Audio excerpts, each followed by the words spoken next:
नमस्कार मित्रांनो, सायन्स बाबा यूट्यूब चॅनलवरती आपलं सर्वांचं स्वागत आहे।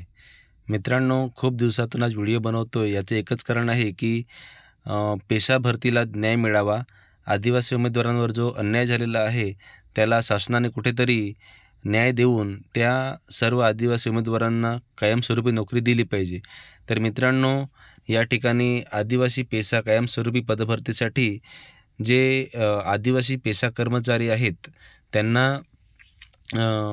मागील वर्षापासून जी काही नोकरीसाठी धडपड करावी लागते त्यासाठी या सर्व आदिवासी उमेदवारांनी पेशा भरतीसाठी दिनांक 7 जुलै 2025 पासून नॉनस्टॉप म्हणजे जोपर्यंत त्यांना कायमस्वरूपी नोकरी मिळत नाही तोपर्यंत लाँग मार्च काढण्याचा त्यांनी निर्णय घेतलेला आहे। आणि हा लाँग मार्च पालघर या जिल्ह्यातील चारोटी या ठिकाणापासून MH48 या हायवेवर चारोटीपासून ते मुंबईपर्यंत मंत्रालयापर्यंत पदयात्रा काढण्याचा त्यांनी निर्णय घेतलेला आहे। आणि या निर्णयाला शासनाने विचार करून शासनाने या उमेदवारांना कायमस्वरूपी नोकरी दिली पाहिजे।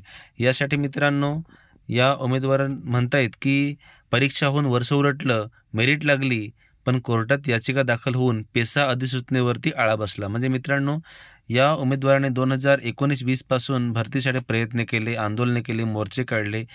ते बघून शासनाने एक भरतीला सुरुवात केली होती।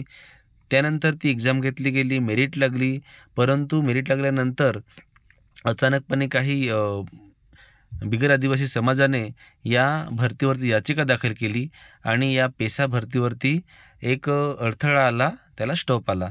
यानंतर पुन्हा GR आला, परंतु आदिवासी उमेदवारांना फक्त मानधनावरती एक नियुक्ती घ्यावी लागली। आणि याच परीक्षेवर ज्या इतर उमेदवारांनी जी काही परीक्षा दिली होती, टेट परीक्षा, त्या परीक्षेवरती त्या उमेदवारांना, इतर उमेदवारांना कायमस्वरूपी नोकरी मिळाली।